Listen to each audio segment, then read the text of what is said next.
believe in the ripple effect.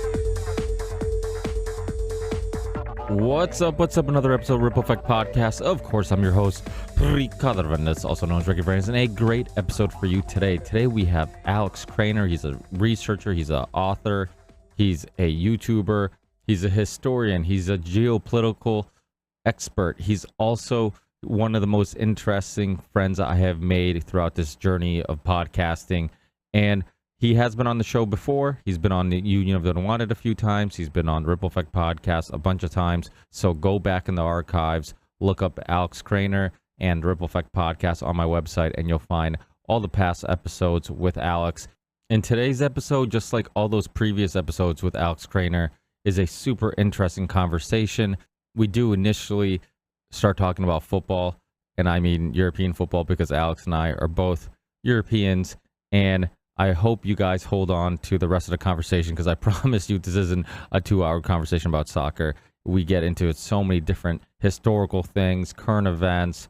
We share personal stories and much more. And before we get into this very thought-provoking, interesting conversation, let me remind you guys, this is a value for value show. If you get something out of these episodes, if you get some value out of these discussions that I bring to you, please consider giving some value back. Of course, if you can't financially support the show, don't worry about it. Rate the show, review the show, subscribe to the show on all the video platforms and audio platforms that you can find the Ripple Effect Podcast on. And of course, go to the rippleeffectpodcast.com or rickyvranz.com, which leads you to my website where you can find all the channels and all the places you can find the show.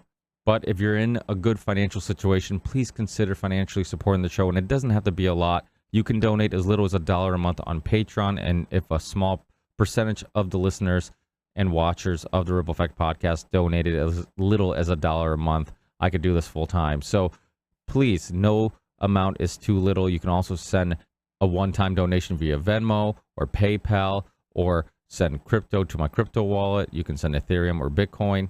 You can also support the show by downloading or streaming Theory 6, which is my solo music project. It's all the music you hear on the Ripple Effect Podcast. Look up Theory 6 with the number 6 and the song The Ripple Effect if you like the theme song to the show. And if you want to support and represent the Ripple Effect Podcast with some merch, check out the Ripple Effect Podcast merch.com, or go to my website, rippleeffectpodcast.com, and check out some hoodies, t-shirts, tank tops, get some clothes for your kids, and just browse around and get yourself some merch and support the Ripple Effect Podcast. Last but not least, check out our sponsors, the University of Reason, created by Richard Grove. Also, Content Safe, which is how I get all my video episodes on all the video platforms I'm on. Matt Raymer from Content Safe syncs all my channels together. So if you're a streamer, podcaster, please consider checking out Content Safe. Let him know you're a listener of the Ripple Effect Podcast, and he'll definitely hook you up. And then the last sponsor is Element Electrolytes. It's a safe, healthy, delicious way of staying hydrated and dealing with those symptoms due to dehydration, like fatigue, muscle soreness, dry skin, headaches, and many other things that you might not think is related to dehydration, but is. And really, our options in regards to ways of staying hydrated kind of suck. Most of the things you buy at a grocery store is either full of sugar or full of artificial flavors and colors and sweeteners, and none of that stuff is in Element Electrolytes. It was created by Rob Wolf, who is a OG in the nutrition and health community. He's been in plenty of documentaries and books and podcasts talking about health and nutrition, and he understood that many people fasting and doing keto and dieting were struggling to stay hydrated. So please stay hydrated. Use the link in the show description or on my website, and you will get a free gift with every purchase And I believe that's it. Join our Telegram group chat, check out our website, check out my other show, The Union of the Unwanted. Enjoy this conversation, and I'll talk to you guys in the next one. Peace.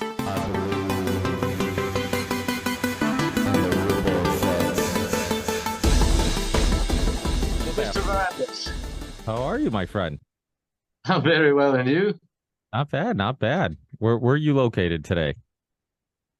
I'm in Monaco, the usual. The usual. Oh, still in Monaco. Yeah, yeah. Yeah. Are you a Monaco football club fan? Are we recording? No, I'm not. I'm not. You, In fact, I'm a football fan when Croatia plays. I'm not a. I don't even support my local club back in Croatia that I used to be a fan of. And the reason is because it just doesn't matter anymore. They're not local boys anymore. Not a single one of them is from the town. The coach is not from nobody. It's just a corporation that happens to be incorporated in my town. There's nothing to do with what, like back in the day when I used to go watch football games and I got very excited if they won or lost. It was all the local boys. The coach was a local boy. Everybody was. It was the local club. well, You're muted. Yeah. I am a fan of Croatian players also because I'm a Tottenham fan. I'm a Spurs fan, and obviously Okay. Modric played there, and we have I'm going to say his name wrong now. It starts with a P. You could probably pronounce it correctly.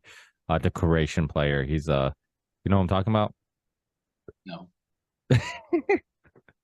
He's B. he's one of the better Croatian players. Played in Italy with Antonio Conte. Now Antonio Conte is the manager of the Tottenham Hotspurs, and he's We're talking about Prosinecki. yeah, no, Pernurchik. I'm gonna have to look him up, just so I can show you. Because I always pronounce his name wrong. I'm not very good at Eastern European names, even though I grew up with a lot of Polish friends. Yeah, well, yeah, I will know, who you're talking about, but like, I'm not following football now for must be 20 years. And I tell you what happened. My town, my local town that I used to support, and I used to go to their games. They had a phenomenal year in 1999. Okay, they won the league, they won the championship. The year after that, they were in the UEFA Cup. They were one of the clubs that they were playing against was Dinamo Zagreb, which is like the regular number one, ordinarily the number one team of Croatia. It was very obvious that there was a political decision made there that it would have to be, oh, Perisic, yes, yeah, great guy, great guy, great player, yes, Perisic. That's how you pronounce it. Okay. Yeah. Uh, they got so blatantly and so obviously ripped off because, and it wasn't even the Croatian corruption, it was the UEFA world, what was it, European Champ Cup corruption, something. They got cheated out of the championship because they determined that this small local provincial club was not going to be good for business. A small stadium, not so many viewers. All of these metrics were not favorable, so they eliminated them. The game was so obviously rigged. Like I don't even remember, but I got seriously upset.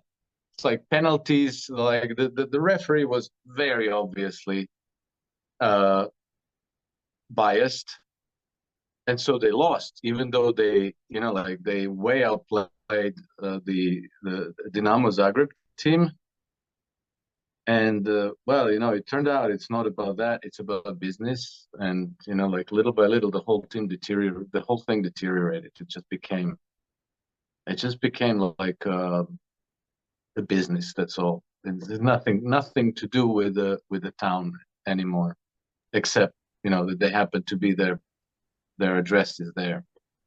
Yeah, there's a I kind of go back and forth. So the Tottenham Hotspurs, I think they're one of like five teams still left in the Premier League that are owned by English companies or English people or some way people from England, and it's Oh, okay. they're one of the few teams that still, and I get that. I get like that is nice, and it's important to if you're from England, it's nice to know your club is owned by other people who grew up in that country and grew up watching that league and all that stuff. And in Portugal, they have like so my first love is Sporting Clube de Portugal, which is a lot of people in Europe know them as Sporting Lisbon, and really made famous by Luis Figo coming from their academy, and Ronaldo. Yeah. And so that's like the team that I grew up loving. And they typically have, especially of late, they typically have a lot of Portuguese players on the team. And then sometimes, like the Portuguese big three, Benfica, Porto, and Sporting, they'll make fun of another team if they're and so you see the fans, and like my dad, for example, like he loves seeing a lot of Portuguese players on the team. But I also see the other perspective. I think I forget what year it was, like the last time that the Premier League had a starting lineup with all English players. It's like super rare now. But I also think like there's something beautiful about the fact that like there's people from all over the world that love Man U, love Liverpool, love Chelsea, love Tottenham. Right. Yeah. And it starts in a community, and then that community is kind of the foundation of it and the origin story of it. But as time goes by, you end up becoming almost bigger than the community, and it still represents a community, I think. But now it's like the whole world can enjoy it. And so and then I get the idea of, because the Premier League and I think a lot of these leagues had rules and regulations where you could only have a certain amount of foreigners, and then they kept loosening that up until to the point where like now it's I don't even know if there is a rule that you have to have a certain amount of English players on your team. So but as a Spurs fan, like I kind of want to see the best talent out there. I mean, we have Harry Kane, who obviously is a one of the best English strikers of all time. But I love Son. I love my Croatian players. I love Romero, who plays for Argentina. I love the fact that all these cultures and all these backgrounds and all these different styles of play come together to as a team on this one club, and they have this one thing in common. So there is something nice about that. I think like the World Cup, and as time goes by, like I think the World Cup and the Euro Cup and those type of tournaments are going to be more looked at as representing a culture or a country more than a club. I think now these clubs have become such a melting pot, especially these bigger clubs, because they just, like you said, it's a business for many of them. You see what's going on with Man U, where there's a lot of people upset, and the Man U stories similar with Liverpool and many other these clubs, where you end up getting these owners who, because I think the owner of the Red Sox, the Boston Red Sox, owns or partial owner of Liverpool, and it's like you have these outside owners who basically like could care less about the club, could care less about the community, could care less about that stuff. Is frustrating, because it's like I don't care if a owner of my club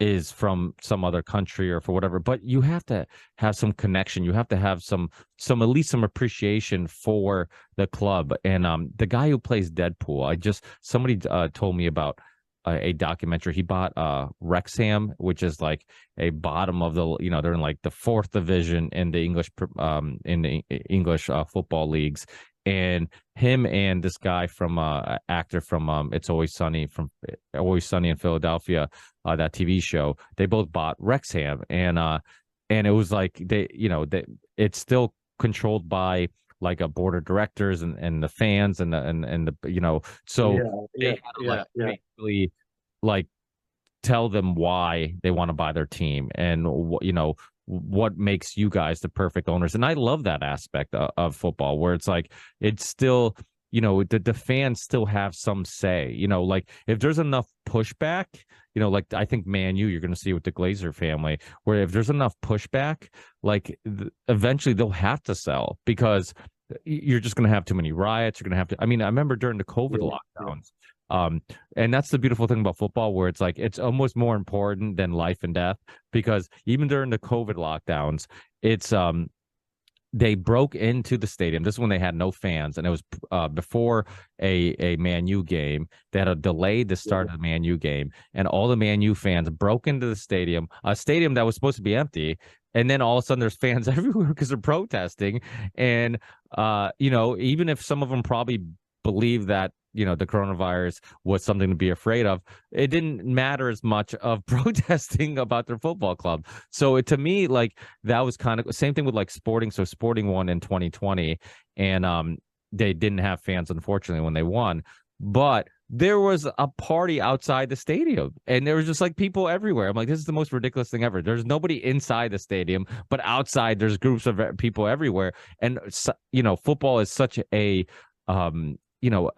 meaningful thing. And I think, I don't know if it was Jose Mourinho who said it, but like they're like, yeah, football is pointless and meaningless, but out of all the pointless and meaningless things, it's the most important one. And he also says that it's not a sport, it's a religion. And one of the reasons why it's a religion is because it because of that connection to community. Like I became a Sporting fan because I had cousins that were Sporting fans. And when I was born in northern Portugal, in Chaves, and but I have family in Lisbon, and every time we would fly into Lisbon, we'd stay there for a couple days, and I would see the logo all over my cousin's walls, and I'm like, oh, this is a cool logo, I like that. So I wanted to buy their merch, and I'm like, oh, mom, buy me a shirt, with this logo. And that's how it kind of started. And but and then you get caught up into the rivalries. Right now you have the Lisbon, all the derbies, right? Like you have the Lisbon derby, the Benfica against Sporting. You have in obviously in England, you have I'm a Tottenham fan, you have the North London derby, where Tottenham and Arsenal are close to each other, so they have that. And then you have like rivalries that are even bigger than just football. You have like the Rangers and the Celtics, and then Celtic, and then you have all types of Barcelona, Real Madrid. Like people don't realize like there's political reasons to why they dislike each other. Barcelona wants their independence from Spain. They don't even see themselves as the same culture and same people. So like the rivalry is even deeper than that. So there's all these, and I'm sure like in Eastern Europe, there's a lot, because I hear about rivalries all the time, and I'm like, oh, I've never heard of these clubs, but people talk about it like it's, oh, this is a huge deal. And it's because Yeah. It gets to be really intense, really intense. and and Yeah.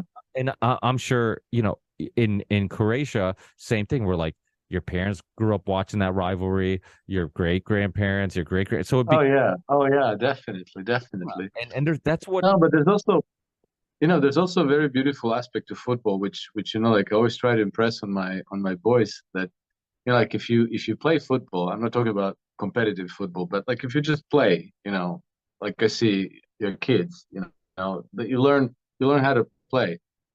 You're gonna have friends everywhere in the world, anywhere in the world. Like you drop into China, or you drop into whatever, Uganda or Chile, and if you know how to play football, you're gonna be welcome into the circle of boys who will want you to play with them, and they're going to invite you to have beer with them after the game, and you'll integrate with the people like that. And like just today, like I was with my kids in Nice.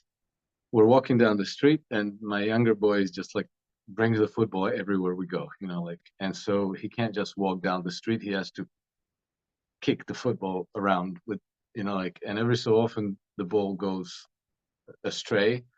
And then some random man, like men, they practically can't resist kicking the ball if it's rolling towards them. Yeah. And so many times I'm just like random person who's like minding their own business will just like see the balls rolling towards them and they'll stop and they'll kick it back and then everybody smiles. It's like some human connection just sparked there at that moment, which would not have happened if it wasn't for that football. So I love the game, like, and I used to love to play it. I'm 53 years old now, so I'm a little bit past my prime, but there's just like so much to it. There's so much to it that I think it's beautiful, and I think it is important. I don't even think it's irrelevant. I think it's very relevant. It's just we kind of take it for granted, and we take it as a thing of competition and scores and the like the rankings and all of these things. But there's more to it. There's a lot more to it, and even when there's European championships and world championships, when people get together in the pubs to watch the game, there's a lot of camaraderie that happens. And even with the rivals, like sometimes it gets ugly. Okay, if people get drunk, it can get ugly, but usually it's not. Normally it's not. People are like, "Oh, good game," or they're like, "We're gonna crush you. We're gonna kick your asses." Like, is that kind of a friendly banter? But it's generally a good thing. So I love the whole thing. I'm just just a little bit disappointed that the business aspect of it kind of became bigger than other aspects of it, and it all kind of reminds me, like, when I came to the United States in 1987, what happened in 1987? That Tonya Harding and Nancy Kerrigan story. Do you remember that? They were ice skaters, and Nancy Kerrigan was the favorite for, I don't know, Olympics or something, and Tonya Harding just wanted the glory for herself and the gold. And so what did she do? Because Nancy Kerrigan was a better skater. She had her boyfriend bust her knees with the baseball bat. And like, just that year, I came to the United States from the former Yugoslavia, where like this whole money aspect wasn't there at all. It was a socialist world. It was like, you're not supposed to get rich. And so, sports were particularly regarded as a question of honor, as, like, you had to conduct yourself in a certain way honorably. You had to be the role model for the younger generations. You had to allow the results to speak for you. That was always the thing, like, be humble, be modest, let your scores, your results speak for you. So when I saw this, it was almost like a Wile E. Coyote cartoon level of meanness. I absolutely could not believe it. But like, I think that once money starts to play a big role, then you get more and more of that, and it kind of, I don't know, it does take something away from it. So by this time, when it comes to football, I get kind of excited when it's world championships and European championships, and the local stuff not so much. And Monaco, I'm afraid not at all, because it's like, I live here, but it's not my town.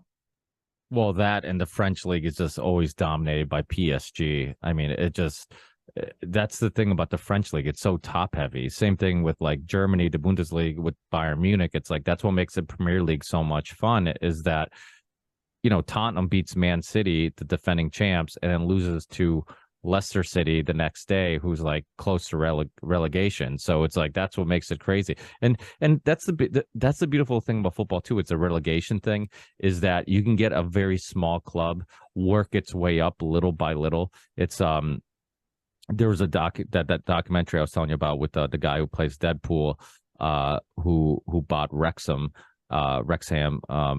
football club. Like, he wants to bring them up and he wants to invest in them and all this stuff. And it's awesome because you go up to the next league, you get better players because you're in a better division and you're making more money, and then eventually you can build a new stadium and all that stuff. And so it's cool. And you even see like some of these small clubs, just the passion that the fans have is just it's super cool. But the thing about money, it ruins just about everything in the world, and sports is no different. And I mean, you saw with the Super League, right, when they were trying to get the Super League going, and it was like this league that, like, I think that, I don't know if it was the president of Real Madrid or Barcelona, he was involved in, and a bunch of other just money hungry presidents, and they want to start a league with the best clubs from every European league.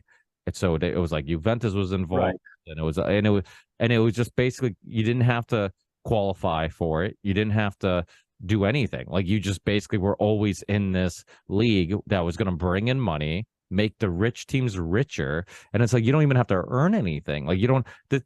They make that argument about the Champions League, and actually the Champions League has some pretty good games on today. I know Real Madrid and Liverpool are playing, and it's always fun. And every once in a while you'll see, like, Ajax from the Netherlands, or Porto did it with Jose Mourinho, where they won the Champions League. These smaller clubs go far in the Champions League. But I've seen some analysts, this one guy on YouTube that I watch from time to time, and he talked about how, like, the Champions League and a lot of these tournaments, all they do is just make the rich clubs richer, because the further you go in these tournaments, the more money you make. And typically it's always kind of the same handful of clubs making it to the end. It is the Liverpools, the Real Madrids, the Bayern Munichs, the PSGs. So they're just making more and more money, getting further in these tournaments. Right. And then these smaller clubs can never really, they can never catch up. And I'm sure Croatia is no different than like Portugal, where, like, anytime you do have a breakout star, all the bigger clubs who have real money, they'll scoop them away. So, like, all your best players from your country can't even stay in your country, because once they start becoming good, boom, somebody's buying them. And if you're a smaller club, you can't refuse the money. You'd be like, okay, well, we can't refuse this money. They're asking, this amount of money for this player. Like, absolutely, we have to sell them. And but the community thing is fun. There's a lot of that, and bringing the cultures together. Like you were saying, that's so important. I have friends from Lebanon, I have friends from Estonia, I have friends from El Salvador, I have friends from all over the world, different continents. And the one thing we all talk about when we get together for dinner and we all talk about soccer, football. It's like, it doesn't matter how many differences we have, we all can talk about soccer. So it's like the one thing. You might have more things in common, but it's like the one starting spot. Like, you could start at football, and you could probably find out that you guys, watch similar leagues or can talk about it. And that's the beautiful thing about America too, with, like, it becoming much more available. Like, now I think the next generation of American soccer players, like, I know you've seen my kids on on social media playing soccer. Like, I grew up hearing about the games and the players. I didn't actually visually watch many of them because I didn't have access to it, so I would keep up with, like, oh, how's my club doing in Portugal? How's Sporting doing in Portugal? Like, are they winning? Are they losing? But I didn't get to watch it. Like, my kids get to watch all, Holland. They get to watch all the best players all over the world, the Mbappe. They get to watch all the best players. They actually get to grow up becoming a fan of these guys and having the posters on the wall. And I think that's going to create a passion for the sport that, was a little bit it's not the only difference maker, but I think it's one of the differences on why America was always behind all the other countries. Because I think that a lot of people, like the MLS, let's be honest, like, it's not very good soccer. And it's basically a retirement home for a lot of guys. But right. So if you grow up, watching MLS, you're like, oh, not that entertaining. None of the stars, none of the marquee stars are there that I really know. And if they are there, it's after their prime. And it's like, okay, I'd rather watch basketball, or I'd rather watch football or baseball, and you have all these other distractions. But, like, now, my daughter and my son get to grow up watching these European players. They know I mean, I remember when my son started going to school, like his teachers were like stunned by how much he knew, like his geography, was great. He knew countries. He knew, he knew large numbers because he knew his favorite players by what number they were. Oh, he's 47. Okay, that's my favorite player. Yeah. So all these things, and this kind of goes back to I remember I did a podcast a long time ago. She's been back a few times, but she was the professor of psychology at Notre Dame, and she wrote a lot of books about kids and nurturing and parenting and all this stuff.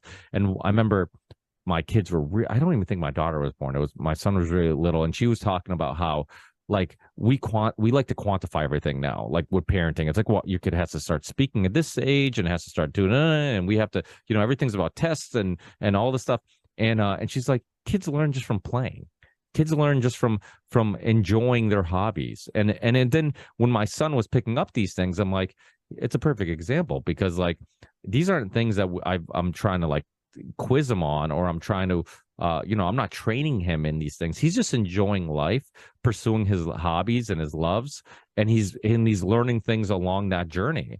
And I think now we like to, and this is almost the issue with like our definition of or the way we look at intelligence, right? Like a lot of times we look at intelligence as like, oh, you have a PhD from this university, you must be really smart, and a lot of times you can be really smart and really intelligent, have amazing critical thinking skills, without ever having a really impressive resume. And you can be really critically thinking and intelligent in many other aspects of life. Talking about certain other things. Yeah, and you can also have multiple PhDs from all these Ivy League universities and still be a complete idiot. Which we saw a lot during COVID, right? Yeah. I had quite a few friends that I'm like, really? You don't see past this? You don't, and even with and I'm sure we're going to get into, because I'd love to get your opinion on the whole, Ukraine war and kind of what, any new updates there. I know that Putin had a speech last night or this morning, my time, that they were televising it on RT America, which you can still find on Rumble. They banned it off every other platform, but I think you can still find. They did. Yeah, because I used to watch a lot of RT. It's funny, it was Russian propaganda, but look who had shows on there. You had Tom Hartman, who's like a huge progressive, and you had Jesse Ventura, you had Larry King, right? Obviously, he's a Russian puppet. You had Abby Martin, who was on there with Breaking the Set, and for many years. I mean, you had all these. I mean, like this. It's probably, and I would always tell people, I'm like, honestly, for American news, probably one of the best channels you could watch. And nobody's going to tell them to pull any punches. Nobody's going to say, hey, you don't want to talk about that. It's like, no, they're like, oh, you got a story. Go ahead. Yeah, and I know that a lot of there was Chris Hedges also, and there was another very high profile journalist that I forget his name, but he died recently. But anyway, the thing is that all of them that I heard, none of them complained about censorship, and all of them pretty much said that they were allowed to do what they wanted to do. There was no editorial policy, and they were never asked to not talk about something or to not criticize this or that. So yeah, it was I think it was good quality program. Yeah, it's too bad that they're being censored, but whatever. I think the censorship is not working out quite as well as the censors were hoping for. Yeah, and there was also Watching the Hawks, which had Sean Stone and Tyrell Ventura, which is right. Jesse's son. And they've all been on my show before. Tyrell, Sean Stone's been on a bunch of times. And I mean, these were Sean Stone, the son of Oliver Stone. And I mean, they had a lot of good programming. And a lot of those guys, like Lee Camp, a comedian who had a show on there, like they literally just like out of nowhere lost their YouTube channels, banned off every platform, basically lost their jobs because obviously RT, without being able to be on TV, how are you gonna you can't really justify continuing to record these shows.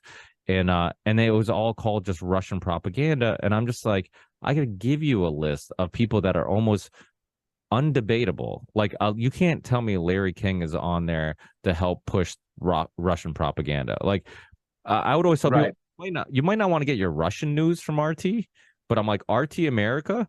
I'm like, there, when it comes down to American news, I'm like, it was a great place, and there's a lot of people on there that have been on my show that I was friends with, that I know. Lee Camp's been on a bunch too, who I know would not be on there if they're censoring them and what they could say. And like I said, you might not want to get your Russian news on there. Maybe there were some restrictions on that aspect of it, but for the most part, I really didn't hear any censorship. And the big thing too is like, why can't even if you disagree with their narrative, why can't I at least hear it? And this goes back to the problem with censorship, and why it's probably one of the biggest issues, regardless what topic you're talking about. Because if it's COVID, if it's geopolitics, like you shouldn't censor any alternative perspective on it. Because again, this goes back to intelligence. Like, I'm intelligent enough, or at least I hope I am, to like look at all the information and filter out the things that don't make sense, and try to come to my own conclusion. I don't need some big brother deciding what truth is for me. Yeah, but that's exactly it there, Ricky. I think that's exactly the crux of the matter with censorship, is that you ultimately have a choice on having trust in yourself. Like, do we believe in ourselves as a collective, or do we think that we are so completely malleable and gullible that we need some outside authority to protect us from misinformation and disinformation? Like, I think that we as a collective are remarkably intelligent, that there's always some people who are going to fall for lies and bias, and in the short term maybe is going to be quite a percentage of people. But I think that longer term, people do sniff out what the truth is and what the lies are. And you can see that, because you have all these propaganda machines, CNBC, CNN, ABC News, MSNBC, and they're they're very highly funded, highly professional news organizations. And if people are completely dumb and clueless and unable to discern truth from rubbish, then these shows will be super popular, right? But what we see is that for the last 10 years, or even longer, last 20 years, they've been steadily losing viewership. They recovered a little bit with Trump, because Trump was a show unto himself. But the long-term trend was down, down, down, and down. And what you have now, the most trusted name in news, which averages like 440,000 viewers per show, while at the same time, like your show's getting a lot of traction. You have these phenomena like Joe Rogan and Jimmy Dore, who have become way, way bigger than the most trusted name in news, is like CNN. And I think that that's exactly because people can discern. Maybe they cannot tell a lie from the truth in the real time when you tell them Vladimir Putin is bad, Donald Trump is bad, or things like that. Then maybe they can't tell right away. But there's also patterns of events that like somebody's always pitching for war, right? Somebody's always um, obfuscating. Somebody's constantly going Russia, Russia, Russia, right? And so after a while, you figure out these people are not telling us the truth. This is not right. And so gradually over time, you see that people are gravitating away from, the big networks, CNNs and MSNBCs of this world.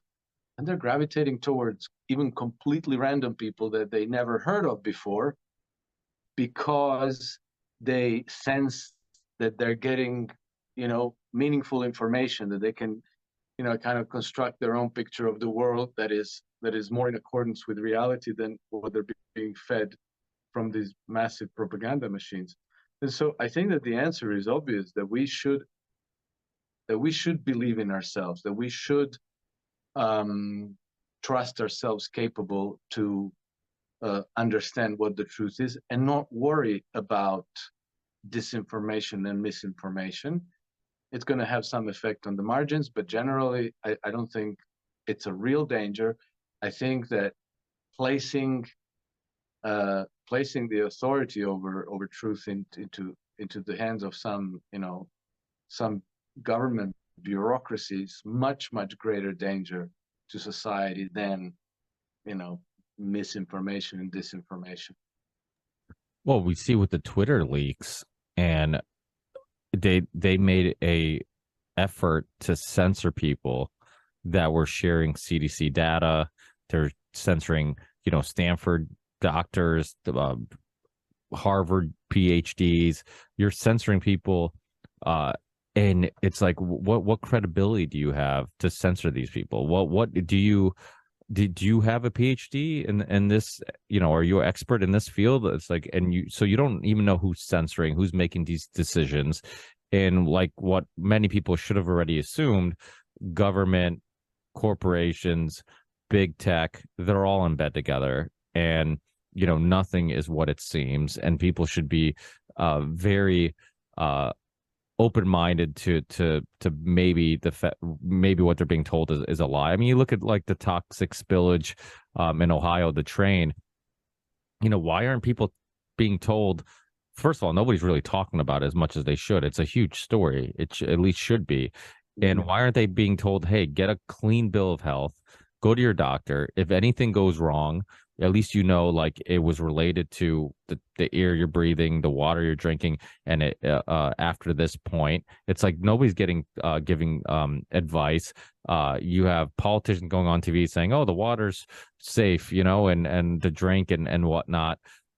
So it just it's similar to 9/11 when they told them that the air was safe to breathe and all this other stuff. It's like it's crazy. Like, you cannot trust the media one bit at all. I mean, they're talking about how I'm hearing reports that even the people going there cleaning aren't using masks. They're not using anything with filters or nothing because they were told they don't want the public to panic. And if they're wearing masks, it makes it look more serious. I'm like, that is crazy. I mean, that is crazy that you're putting people, you're putting basically first responders, people who are going there to clean up. You're putting their lives at risk just so you don't want everybody else to panic. And it's just like, it's insane. It's like, I hope people are, and like you said, there's always going to be a portion of the population that is going to be tricked, because I think we've created this system from the bottom up where it's like we teach kids at a young age, just regurgitate information. There's authorities, respect your authority, respect your teachers, respect your whatever, and never ask questions. Don't push back. And if you do that, you'll get a good job, you'll be a good citizen, and you'll be, whatever. You don't want to be, somebody getting in trouble or asking too many questions, and so you start there, and then that's how you get these people who should know better, who just go along with it because they've never pushed back against authority. They went to the university, they got the PhD, they did their homework, they did, they accepted whatever people said was truth as truth, and they never asked questions. To me, it's like there's so much that's still undiscovered, and we're constantly that's why science really should be almost the best example of how little we actually know, because we're all constantly, right. Yeah. evaluating things and be like, oh crap, we thought the universe worked this way. Now we have this new theory based on this, this new evidence or whatever. And which really makes me think about, I don't know if you've been keeping up with this Joe Rogan story with Randall Carlson, but it's it's really piqued my interest because Randall Carlson, who was on the show late last year, talked about some anti-gravity and some plasma energy and all this like alternative energy and new ways of looking at, basically just kind of, it would change the way we look at energy and the way the world worked, and it would change our technology and all this stuff. And if people don't know who Randall Carlson is, him and Graham Hancock have done a bunch of work into our ancient ancestors, and we still don't know how they built the things that they built, and and you look at the story at Atlantis and all these things. Like, to me, that stuff's very fascinating, because this idea that the human timeline just goes like this, like we just keep evolving, and that there's no hiccups is silly, because there's the only explanation to how these guys had all this advanced technology and information, and then we see it decay. It makes you think like something must have happened, that maybe people had they discovered something, they looked at the universe slightly different, and maybe they looked at gravity different, maybe they looked at whatever differently, or they had what some people think too, that obviously somebody from another planet gave them information, or maybe it came from even an older civilization. There's some scriptures or something, but there definitely seems to be some missing pieces to the puzzle of humanity. And so Randall Carlson talks about this guy, Malcolm, I forget what his last name is, who is working on this technology that basically was inspired by our ancient ancestors, and possibly could explain how they built the pyramids and all this stuff. And he does the podcast with Malcolm, with Rogan, and Rogan won't release it. He said it's too controversial. This is a guy who had Dr. Peter McCullough on during the height of the COVID hysteria. This is a guy who's had Miles, whatever his name is, who got banned off all the platforms, and the gay conservative. And Milo Yiannopoulos. Yeah, had him on. He had the guy who created the Proud Boys, who McGinnis or whatever his name is, and I'm having a brain fart with all these names, but he's had plenty of people that are kind of controversial. And it's like, wait, so a guy who has a alternative energy technology, that's where you draw the line? Like, you've had Alex Jones on. I mean, let's which I think Alex Jones actually is more right than he's wrong, but to the average viewer would say, oh, look, you had this crazy person on. But so to me, there's something really interesting about all that. And I don't know if I had this guy from what the hell's the name of the podcast? I'm having a brain fart. I'll look it up because now I feel bad. But it's a Generation Z podcast, and he is a really interesting guy. And he's been on the Union Don't Want. He's been on this show, and he talked about how there's like sensors or something that if you are experimenting with anti-gravity and some of this alternative energy, they actually know, and they'll come talk to you. And he's been talked to, and he hasn't disclosed a whole lot, but I've heard other people say similar things. So I don't know if maybe like I don't know at all, but there's something really fishy about all that. And but I am convinced with all this UFO, talk and all this stuff, like there's definitely technology we're not aware of. There's definitely technology that's been suppressed. Planned obsolescence, it's a real thing. I mean, they really do just want to engineer things to fail so you can just keep buying it, and they want technology that they can control and technology they can profit from. And then you look at like Nikola Tesla, that famous quote where he said, like, if you want to understand the universe, you have to understand plasma, tones, sounds, and something else. But something, and that's what people are saying could be related to how they build the pyramids, that they had a understanding of like tones and sounds and vibrations that we don't understand. And when you look at like water, there's like, you see these experiments with water, which water is a whole nother thing that like really opens up a can of worms, and really interesting, because Dr. Tom Cowan, who's been on the show, really he's like the first guy who really made me like research it and look into it and be like, you know what, I think there's something there. He thinks that everything is connected in one way or another. There's a consciousness to maybe even water, and we're all connected in a way that we don't understand. And when you look at these experiments, and even Rogan, one of the guests that were on Rogan's show talked about it, and about how and I think they looked it up. Jamie actually looked it up. This isn't bullshit, but Jamie looked it up about like people who could manipulate water using tones, right? They would use different vibrations, different tones, and the water would spin or do all these other things. Also, how water would freeze, how it would crystallize, like based on the music that was played, it would change the way it crystallized, like if it was sad music or happy music, like all these weird. So it's like there's something that we don't understand. And to think that we understand how everything works because we have five senses and that's all the senses you need to understand everything. Either one has never done a DMT trip, or two has never, went down some of these rabbit holes.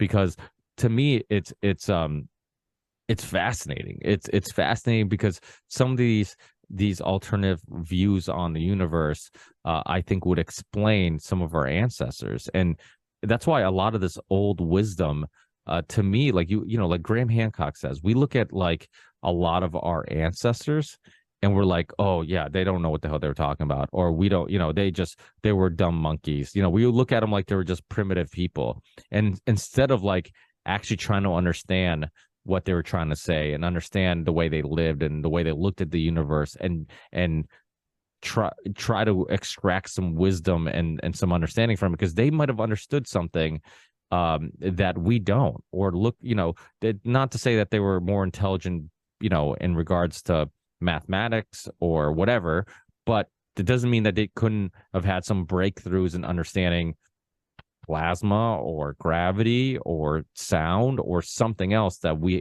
it still is undiscovered. And this goes on, and this will be the last thing I say, and I'll let you talk, I promise. But this goes also down the rabbit hole, because I think all these things kind of are connected a little bit, down the rabbit hole of Rupert Sheldrake and his mouse experiment, how like mice would learn a maze, and then somewhere else mice would learn the maze quicker, even though they were never shown the maze, and they don't, they had no relation or connection to the other mice. Like there's this consciousness that connects us all. And it also makes me think of the Freemasons and all this, like, because Randall Carlson is a Mason, and all this secret, way of looking mathematically, this mathematical perspective on the world, and how like you can use math to understand things, and how like you hear these stories of how they have some old wisdom that is locked secret from the rest of the world, that keeps secret from everybody else. Like, so now I'm done. I guess you can expand on any of the million things I brought up, but are you intrigued with any of this? Oh yeah, I'm absolutely intrigued by all of these things because they are real. There's no doubt about it. And I think, like if you asked me about these things maybe 20 years ago, I might have been your typical Kool-Aid drinking, reductionist who would dismiss all this as the, flights of fancy, coincidences, superstition, stuff like that. But I had a number of experiences that I could not explain otherwise. My own direct experiences. And I'll share one with you because you know how kids, when they're young, they don't have all these notions and ideas that are planted in on their minds by the education system. They just are kind of free thinking agents in whatever way their capacities allow them. So here's what happened. So I've been divorced for 4 years now, more or less. And so my kids, they go there 1 week with me, 1 week with their mother. And so when this 1 week when they were with their mother, I was thinking about this thing that I read in a book written by two Freemasons. Okay, I forget their names, and the book, I think the title of the book was The Hiram Key. And one of the things that not a very memorable book, but one of the things that I remember is that they had the uh, explanation for why the Americas are called Americas, where that comes from. Because the explanation that we have today is complete nonsense. That it was about some Amerigo Vespucci, who was basically a nobody. So they decided to call a whole continent after him. Anyway, so their hypothesis was that when European mm, adventurers started sailing across the Atlantic to the New World, there was like a prophecy that goes back to the essence. Essence was like a tribe of Jews who kind of like isolated themselves in the area around the Dead Sea, and they were, like they built their own community there, and they were apparently very, very devout, religious, whatever. And so the prophecy that went from them to apparently the Knights Templar and so forth, that the humanity would be reborn in a land that was below the star called America. Okay. I'm telling you the hypothesis from this book.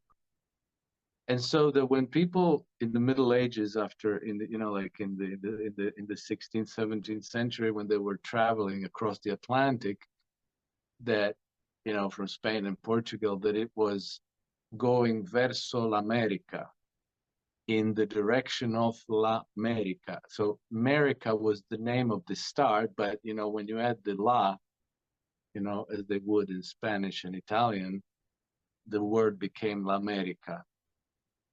Yeah, so America became America. And that's how the name stuck. Anyway, so I read that. I thought, that's interesting. And I read that like, it must be 15 or 20 years ago. And so at this time, which was about 2 years ago, when my boys were with their mother, I thought about that. And I thought like, okay, I'm really curious to find out. And this was a random thought, that just came to me randomly. I thought, like the internet would, if there was something to this hypothesis, the internet would have dug up more information, and then there would be some real support to the hypothesis. So I just kind of thought like, oh, I'll look it up. So I put it in the search engine. I looked and nothing came up. So those two guys, the two Freemasons who wrote the hierarchy book, were the only people who, that it's still just them who came up with this hypothesis. So I thought like, okay, well, probably it's fake. Anyway, that was that. Okay, that was that. At the end of the week, I'm going to pick up my kids, and we're going to drive straight to Croatia, which is 800 kilometers. So it was like some kind of school holiday.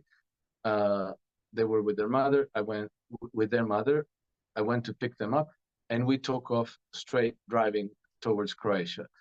And somewhere around Genova, so like about 2 hours drive from Monaco, my younger boy, who was 7 at the time, is just like randomly asked me, like, Dad, what does America mean?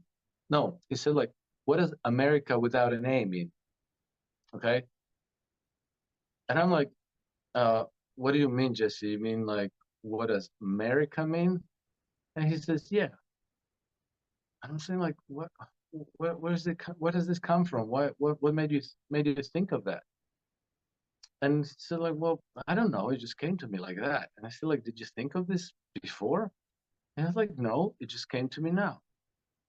Anyway, so I didn't have an answer for him what it meant, because I, like there was nothing to the story.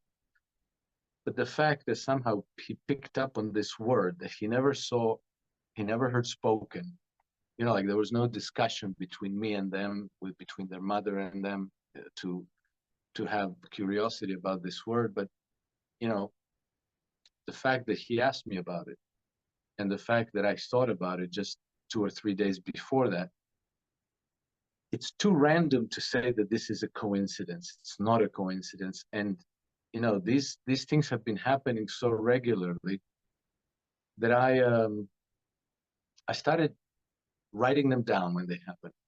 Because like if you don't write it down later, you might think like, oh yeah, maybe I just imagined that, or maybe they must have had a clue like this or like that, and then you dismiss it because there's no explanation. I must have written about 20 of these episodes that you couldn't explain, other than there being some kind of a connection between us.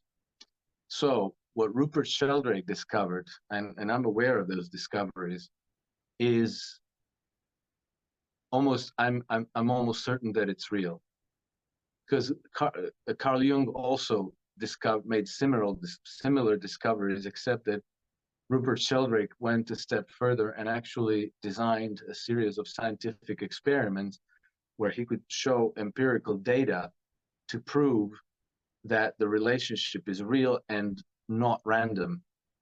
And then he also made, those experiment with the parrot. I forget the name of the parrot, but the parrot had a very close relationship to her owner, and the parrot was actually telepathic. So what Sheldrake did is he would set the woman in one room, and he would put the cage with the parrot in a different room, and then he would give the woman a stack of envelopes, and each envelope would contain a photograph. So she was asked to go one by one, open these envelopes, and look at the photograph. And they recorded what the parrot was saying. And in some huge percentage of cases, and I think the number is something like 75 or 76%, the parrot's comments were pertinent to the picture that her owner was looking at.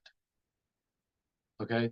And this is all on YouTube, like this is all recorded, and I think it's absolutely quite amazing. And then what's also quite amazing is Sheldrake's interaction with his acquaintances in the academia, where he would like conduct these experiments, then he would publish a paper in the peer-reviewed journal and present all the data, show the methodology of the experiment, something you could dig your hands into and say like, well, this experiment is not valid because it was not designed properly, because the data is not presented properly, because there was bias, because there was, like you could say all these things, and you could challenge, you could recreate the experiment, or you could challenge it on some valid grounds.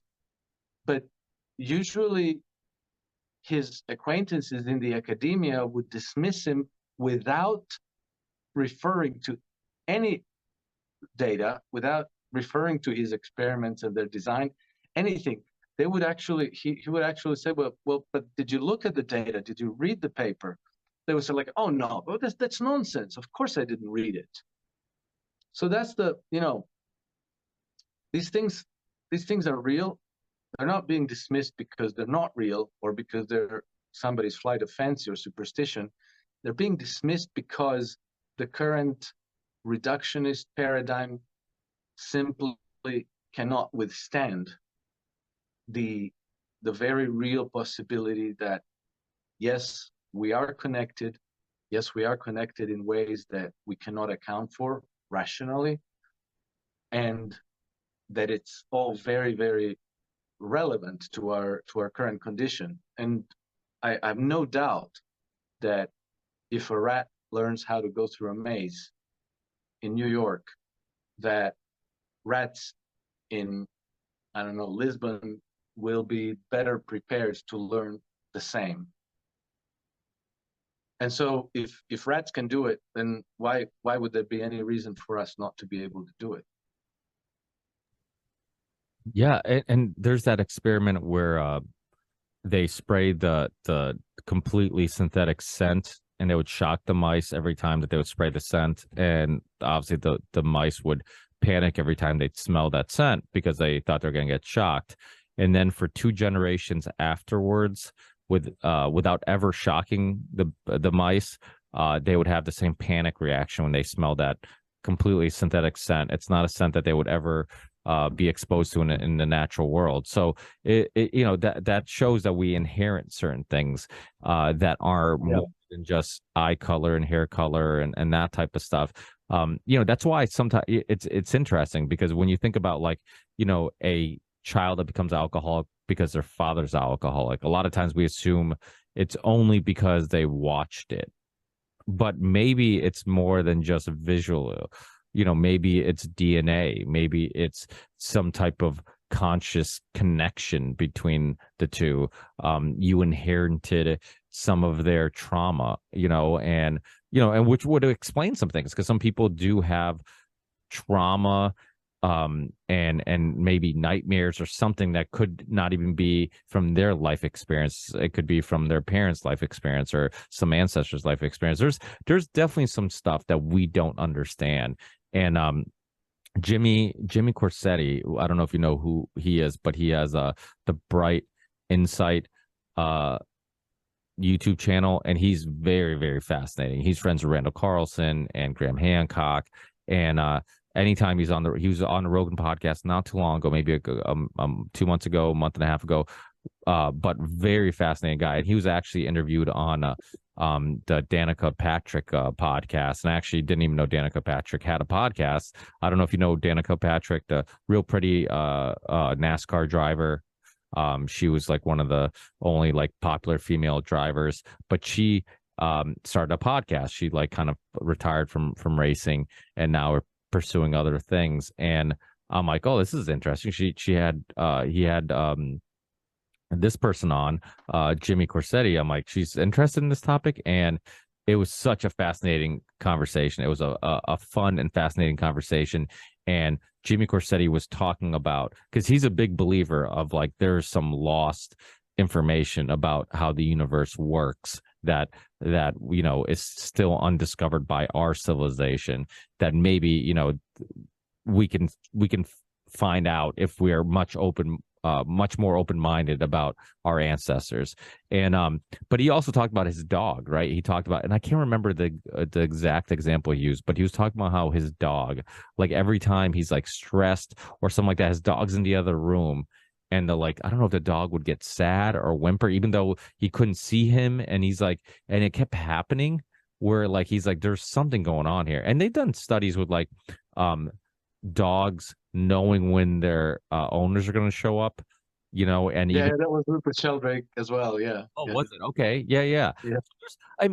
The point, and that's why I love all these people who make you rethink everything. Like Wim Hof, before he became kind of they studied him and figured out what he was doing. He was considered crazy. Like, who's this crazy guy who thinks who's breaking these records? He must be, whatever. He understood that our understanding of the human body maybe was incomplete, and it was capable of things that we didn't understand. So many people throughout history. It's like Nikolai Tesla with AC. People didn't think AC was a thing, or thought it was dangerous because of Edison, and he had, and that's why I keep going back to him, because I wonder how he's connected to all this, because with his papers disappearing, so we end up basically being broke in a New York hotel, and after he passed away, the FBI took all his papers, and we never heard of it again. To me, like, that's fascinating. And like, he was very open-minded with it. He thought he could, I don't know if it was in Colorado, right? He thought there's a specific spot that he could send signals out into space, and he was going to get messages back. And all these things that I'm like, you almost have to be open-minded to the fact that like everything we think we know could be wrong. And like you said, the child example is a perfect example, because you're right, kids are very open-minded, like, because they're still molding their worldview. They haven't been molded yet. They're still in the process. And so you could tell them anything and they're like, yeah, that's possible, because I still don't understand it yet, and I'm like, that's how we should all be. That's why I never dismiss anything. I never dismiss, when flat earth was a thing, you can guarantee I started watching some flat earth documentaries. I'm like, okay, what's this all about? Because I remember years ago, some of my first guests on my show, Gerard Williams, who wrote The Grey Wolf, The Escape of Adolf Hitler, eventually ended up being on the History Channel documentary, docuseries, Finding Hitler or Hunting Hitler, whatever it was called. But when he first came on my show, if you looked up, Hitler in Argentina, you couldn't find anything, and nothing mainstream, and you maybe find a couple people that second guessed it, the official story. But so which makes the average person think like, oh, like there's this blogger that's talking about, there's this like unknown author talking about, like, nobody credible, this must be horseshit. And yet, like, come to find out, like there's zero evidence. We're accepting this official story. There was zero evidence that he actually died in Germany the way they told the story.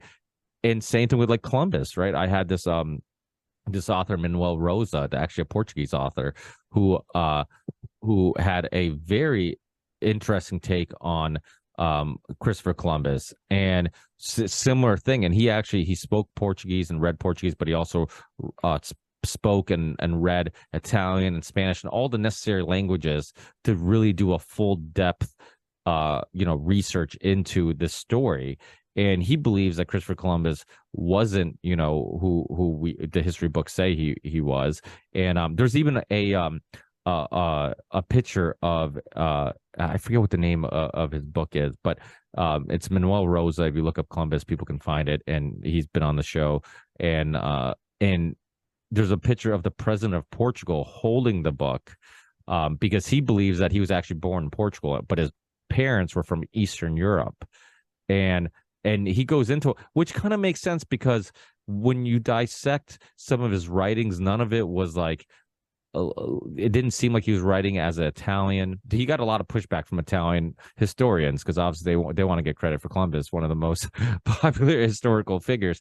But it didn't, when you really you just start dipping your toe in some of these things, it doesn't make a lot of sense, because it's like, wait, how did the poor person go to a university in Portugal and then marry somebody way above his class, which didn't happen at that time? You married in your class, you didn't marry above your. So it's like, okay, you're like, that's a good starting point. That doesn't seem to make sense. And then you start kind of going into it. But my point is, like, so many things that we accept as truth, like, could be, and in many cases are wrong. And we have to stop this just accepting or thinking that there's somebody who's done the research before you, because in many cases they're just people who've just accepted the truth, not researched the truth. Yeah, or even sometimes when you try to dissect why we think something is so, you discover that like, even if it's something that is not even questioned anymore, you really discover that the actual evidence is extremely flimsy, and that somebody just kind of inserted some, like in a cartoon, like in the cartoons when like they fix a thing, and then there's like loose bits left over, and then they just throw it in, and then the machine works. Yeah, it seems that a lot of stuff we think we know comes from that kind of research.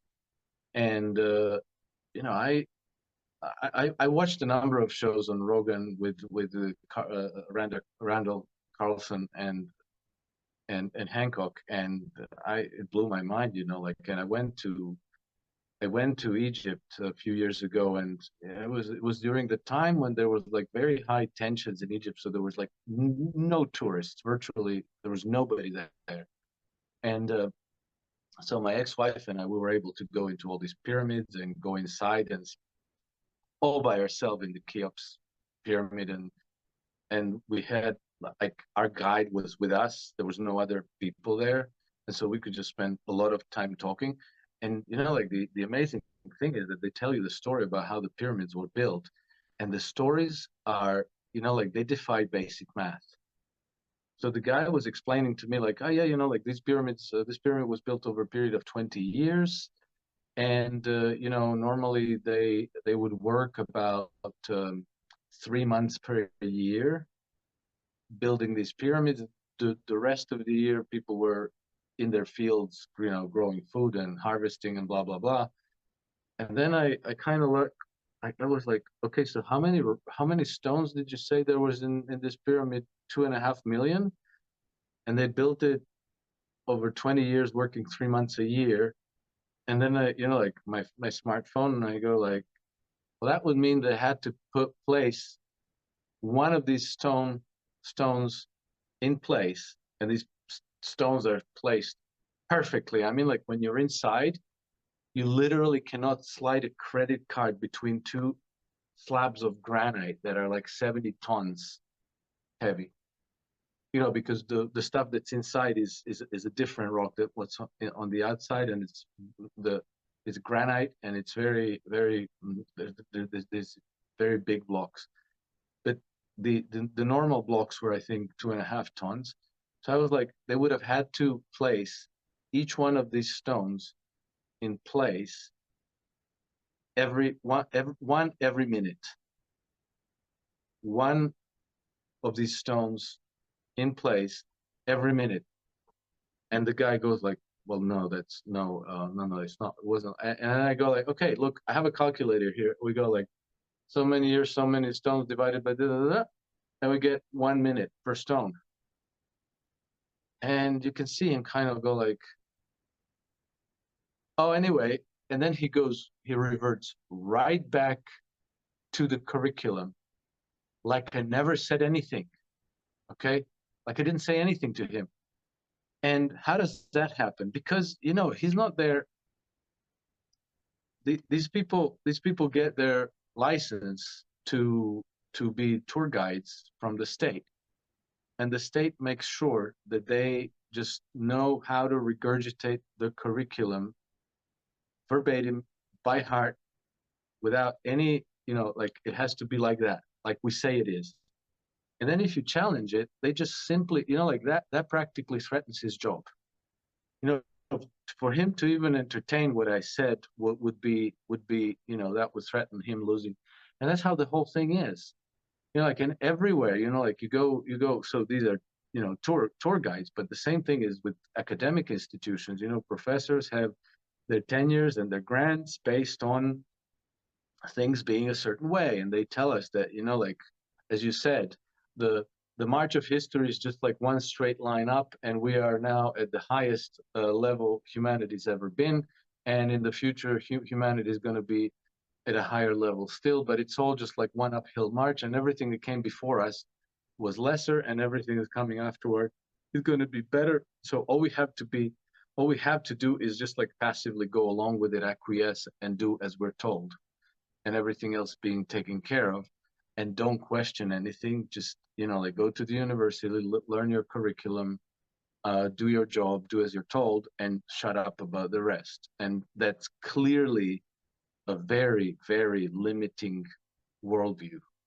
And we're clearly missing out on not only about the greater aspects of our reality, but even the greater appreciation of ourselves, of who we really are, and like you can think of that if if you think of chickens in a chicken coop, who were born and raised there for generations, and who only know those cages and those walls and the farmers who brings them crap food every so often. Those chickens have nothing to do with the chickens that were living, free range in nature, right?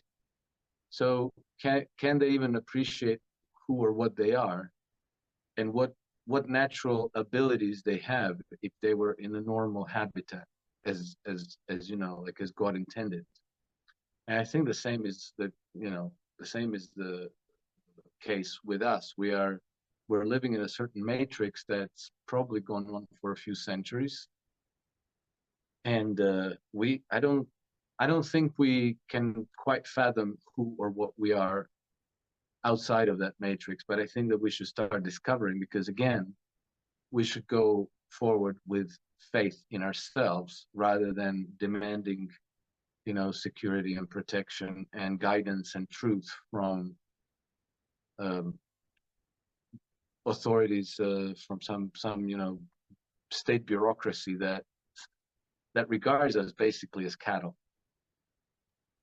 Well, there's that I don't know if it's a joke, but I remember hearing it, and they're like, there's like two type of fish. There's the one that says asks the question like, oh, how's the water? And then there's the other type of fish, or no, the one that says, oh, the water's nice today. And then there's the other type of fish that says, what's water?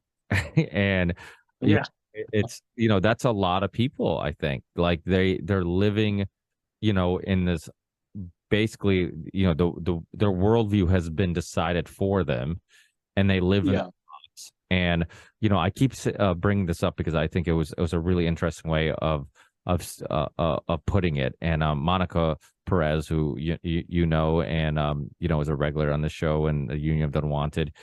She was on the Tinfoil Hat podcast with Sam Tripoli.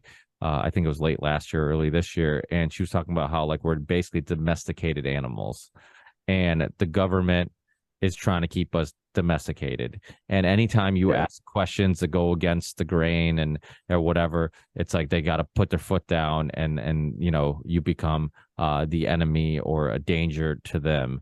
But like we're domesticated animals, as in like, you know, if I have a house cat, that's the world they live in. They don't know what it's like to be outside, and you know, whatever, you know, it's that's they're detached from their ancestors. And every once in a while you still see, you know, if they see a mouse, some of that you know, DNA and who they truly are comes out, right? And that's kind of like humans, right? It's like we're we're restricting their ability to think and to be curious and to wonder.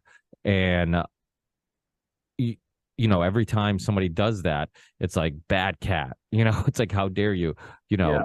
Well, it, you know, Ricky, that's not random. That is actually deliberately and systematically done. And I recently read a very, very fascinating book by Dr. Robert Ingram. And the title of the book is the Modern Anglo-Dutch Empire.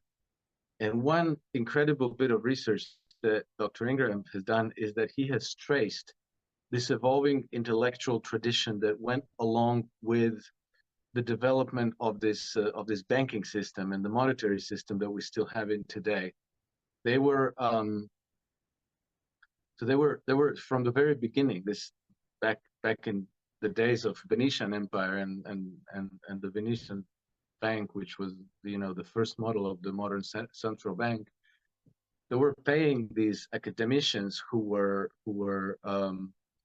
contriving these theories, social and economic theories, that basically exactly made sure that we had these sets of beliefs. And you know, you had Thomas Hobbes later, who actually coined that the phrase that's famous, that is still kind of being brandished around, that if it wasn't for, you know, the civilized life, you know, the this civilization, this Western civilization, the human life would be nasty, brutish, and short. And this is being constantly reinforced. And I don't know if you've noticed, but like I recently saw two films, two Hollywood movies. One of them is called The Revenant with Leonardo DiCaprio, and one of them is called The Northman, about the Vikings in the Middle Ages. And both these movies, if you watch them, you see that, you know, the story itself is stupid and trivial. It's like really there's nothing to the story. Basically, in both cases, the protagonist is wronged in the beginning of the movie, and he bounces back and exacts his revenge. Both stories the exact same.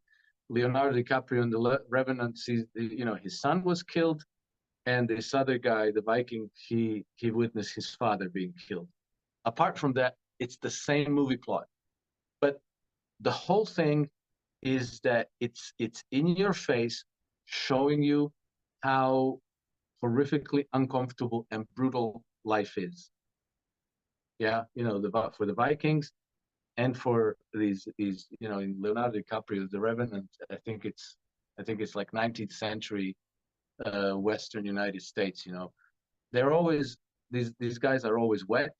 They're non-stop wet. Everything is icy around them. They're always, you know, like in this freezing cold weather, and it's always raining or snowing and cloudy and cold, and they're always wearing wet clothes on them. And so, like, the whole film uh, kind of impresses on you the human life is worth nothing, that living is just horrible torture, and that in both cases, at the moment when the protagonist exacts their revenge, they also die. So it's also, the whole thing is pointless and stupid. And I'm thinking, like, this is not really a good movie, and the story is dumb and trivial. And so what was the point of making this movie and spending these hundreds of millions of dollars of budget with Leonardo DiCaprio on this? I forget who the other actor is, but it had Nicole Kidman in it. It's kind of like a high budget movie. It seems to me that the whole thing is to keep stressing this Hobbesian, uh, the life, human life in nature is short, brutish, no, nasty, brutish, and short. And I even found a quote from Dr. Anthony Fauci, where I forget where it was. I forget what context it was. Like, was it like a lecture or an interview or whatever? But he basically says that the greatest terrorist to the humanity is nature. I swear he actually said this. So it's almost like we're being very strongly, systematically discouraged to contemplate life outside of this matrix. You know, like, stay here, get your education, get your job, work hard, live between home and office, and then on the weekend, go to the mall and do your shopping, and don't look at anything beyond that. That's your existence until you retire, and then when you retire, maybe you're going to go and see Europe, or maybe not. Probably you're going to have to live for the rest of your life, and then maybe, if life gets too expensive, maybe you should skip breakfast, or you should eat insect. Like, it's starting to converge on cattle, even in the sense of what kind of fodder they have in the pipeline for us, and the fact that, like, now they are, like, they're really having all these programs to shorten people's lives, because the bankers say that people, once they retire, they become net consumers rather than net creators of capital, so they become useless eaters. So get them off the real estate, get them off the planet. And so they, like, they're having all these assisted suicide in Canada, which, what somebody told me, that just in 2020 they 10,000 people were ushered out with this.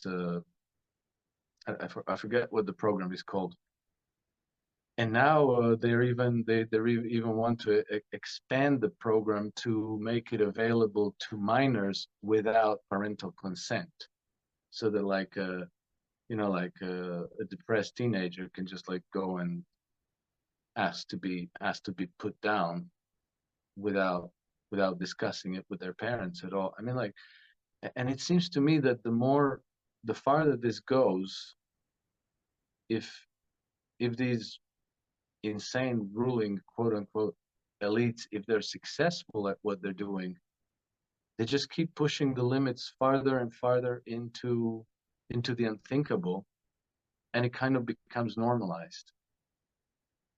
Whereas I think that life could probably be magical, and that there's so much to discover about ourselves, which would probably dispel all these fears about life being nasty, brutish, and short, which I think is not the case at all. And we even have excellent empirical data that it isn't that way, because we know indigenous cultures around the world and how they live, and their states of health and their state of happiness and so forth. And it ain't nasty, brutish, and short. It's actually very happy existence. Anyway, long-winded answer, but there it is. Yeah, because was it Socrates or Pluto who died at, like, in his 70s, or Plato? I'm sorry, I said Pluto. Plato died in his 70s. The I think the planet lasted also a very long time before he died, because then they decided it wasn't a planet. Oh, But Plato, yeah, I think there were this we have this idea that everybody died at a really young age, and that wasn't the case, and it was because of childbirths, and really, the issues with that, but because of like C-sections and all that type of stuff, like now there's a lot less childbirth birth deaths, and so no, that's completely false. That's one of the big lies. And C-section actually, uh, a healthy woman, I know somebody's gonna go like, you're not a biologist, how would you know what a woman is? But basically, like when my ex-wife was pregnant, she and I read a lot of stuff about these things, and you have this whole movement where women, rather than going to a hospital to give birth, chose to give birth at home and die. A woman's body is perfectly designed for that, right? They shouldn't require medical intervention. And in fact, like we know that throughout human history, women would give birth with ease. They wouldn't lie on their backs, which is not natural. They would normally crouch. And there are testimonies from European nations where a woman would just like uh she knows she's due. She goes out in the field to work. She brings like a rag of some sort. She gives birth there in the field, wraps up the baby, puts her on the back, continues working. I mean, like literal testimonies like that. So, like this whole mythology that childbirth is a very dangerous event for the woman. That's a very new invention. That was never the case. I mean, like, the the the there's enough. I mean, I looked into this many years ago. It's more than 12 years ago now. But what my ex-wife and I learned from looking into all this, and what you would read from that, best-selling What to Expect When You're Expecting, it's like day and night, and it's clearly not true what they're telling us now. And then, like the whole myth about life expectancy, when they tell us that, like, oh, like centuries ago, people would already be old at 35 years of age or 40 years of age, and life expectancy was like 40, and things like that. Not true. And we have a lot of empirical data about that. There's like the Dr. Weston Price, who at like about 100 years ago, he went around the world. He visited, I think, 14, 15, I don't know how many exactly, indigenous cultures. And he found that people lived into very old age in good health. He presented a lot of photographs of these old people, the Maasai people in the Pacific Islands and so forth. And these people just look strong, fit, vibrant, and you can see in their faces that they're old. But he writes about all this. They live out with the nature. They eat the foods that they find there in nature, and they live in practically perfect health. And then there was also another, I forget his name, but he also an American doctor who went into the Hunza Valley. And Hunza Valley is there somewhere towards the Himalayas, in the north of Pakistan, right? And they were the thing about them is that they were very, very isolated until the 1950s, 1960s, which is like when the Chinese started building highways, and so they finally opened the highway to connect the Hunza Valley with China or wherever. And up until then, they were really isolated. And this American doctor went there to visit, and he found that people lived to the age of 120 and 140. Now, whether that's one testimony. but it's let's say, even if you're going to take that one doctor and say like, well, he was full of it, he was trying to make himself famous by writing these things. Okay, fine, but that's just one of the testimonies. We have many other from other people from other parts of the world, and this whole nonsense that we, like without modern medicine, we would only live until 30 years of age or 40 years of age is complete myth. Again, like self-serving, so that we remain attached to this matrix and scared of living outside of the matrix. Yeah, I looked it up, but Tesla died at 86, so he was 86 when he passed away.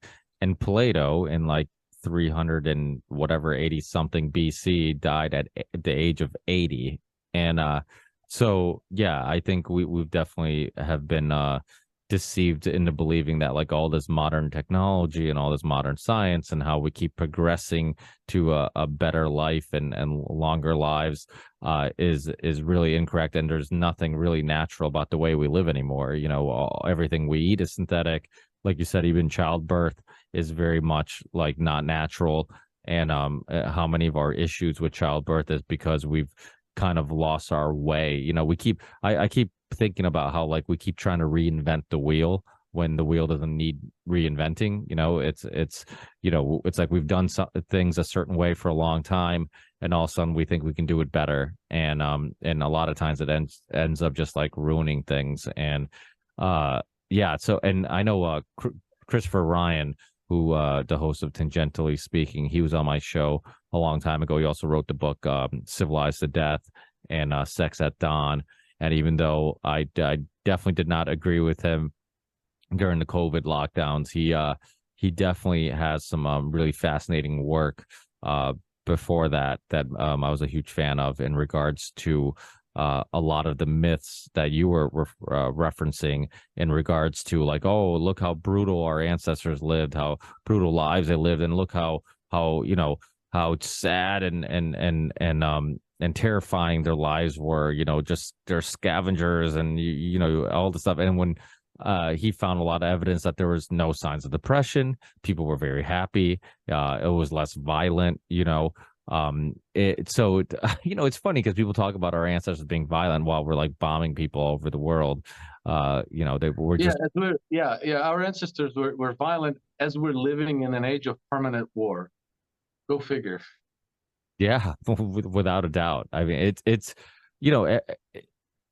almost like it almost seems like we have progressed, or we've attempted to progress so far that we're degressing, and we need to go back to living something closer to the lives we once lived. Maybe, I almost look at it as like parenting. Like there's things your parents did you didn't like, and there's things your parents did you did like, and you hope you can filter out the things you didn't like, and then keep the things you do like and expand on that, and you hope every generation can kind of do a better job and keep improving and learning from our ancestors' mistakes.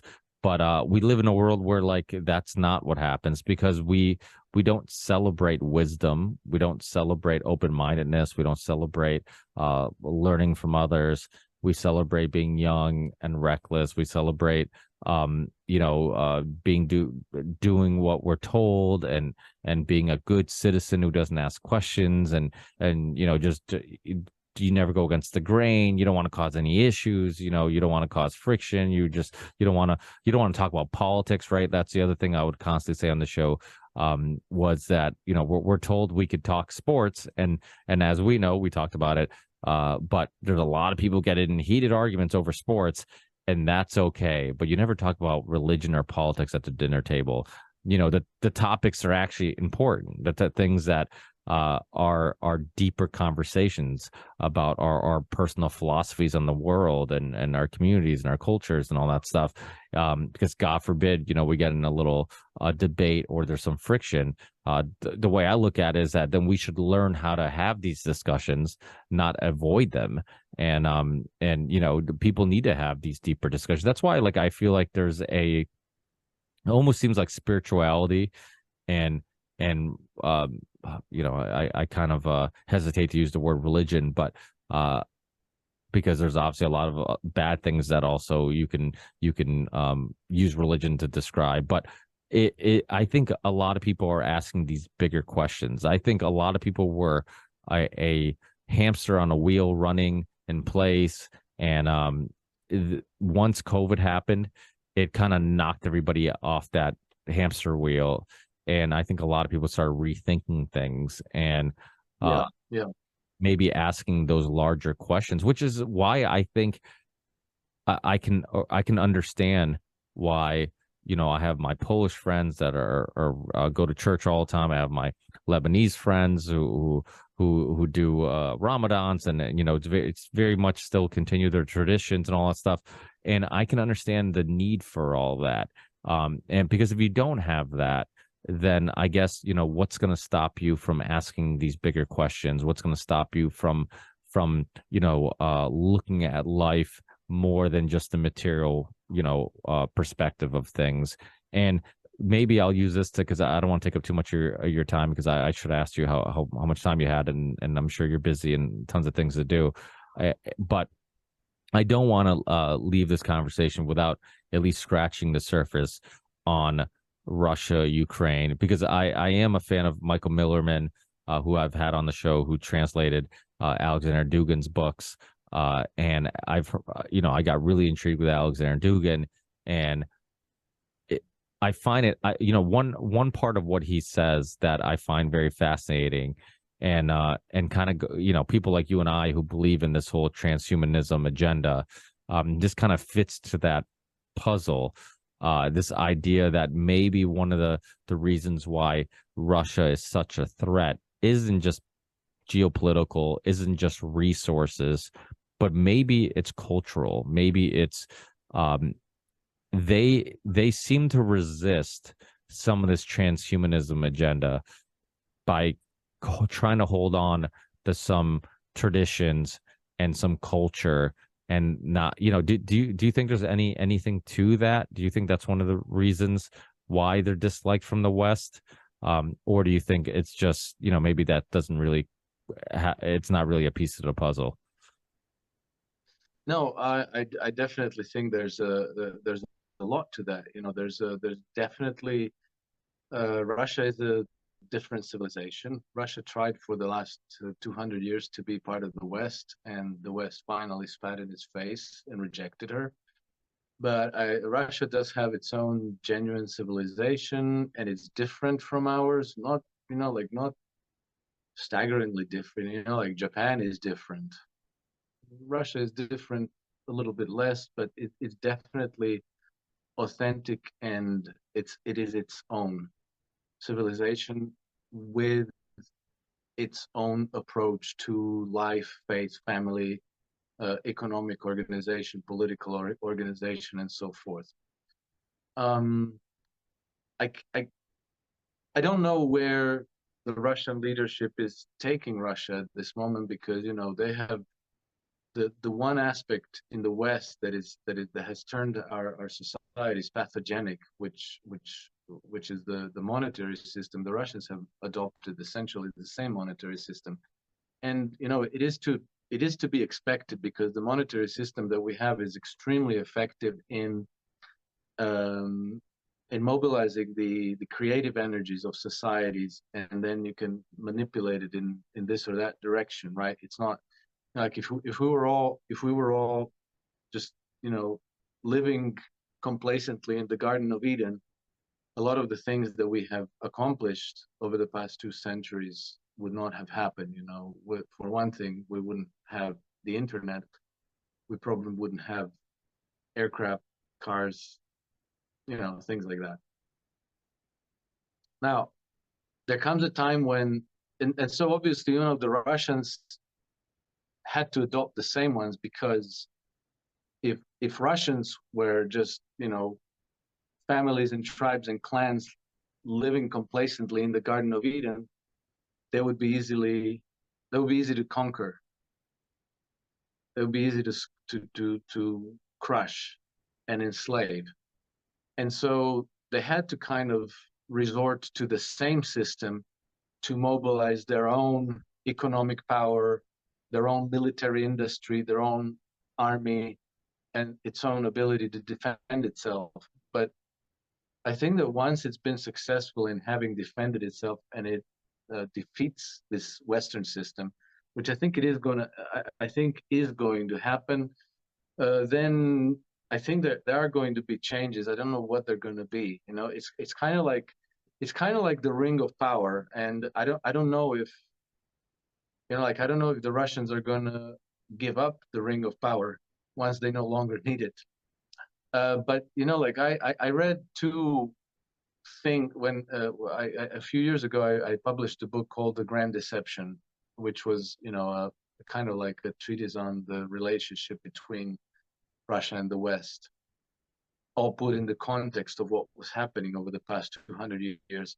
And during my research, I came across two kind of glimpses into the Russian society that kind of took me aback. And one of them was the diaries of John Quincy Adams, who was the son of the president, John Adams, and he was the first American ambassador to the Russian Empire, to St. Petersburg.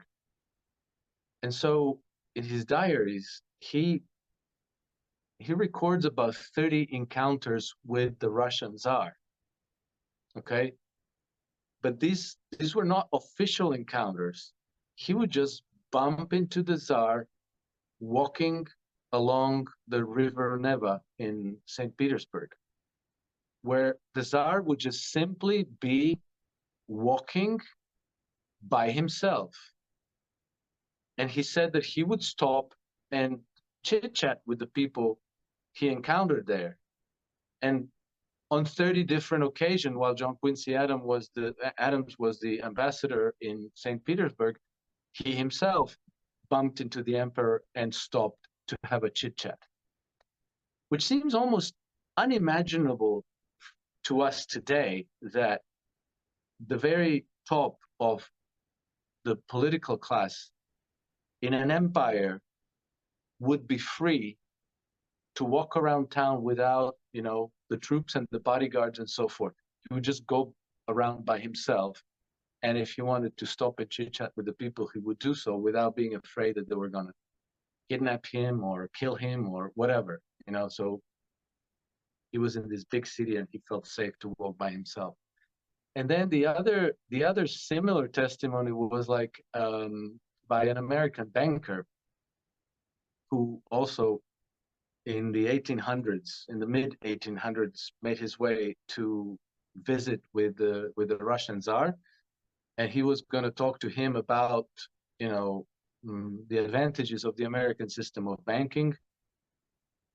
And so he was taken to the residence of some Russian nobleman, where he was going to meet with the Tsar, right? And he also wrote in his journal that the Tsar simply turned up all by himself on horseback. He just rode over to this place on horseback by himself, and this banker was stunned. And then maybe a little bit after him came his wife and daughters in a carriage, but also by themselves. They didn't have this Praetorian guard protecting them.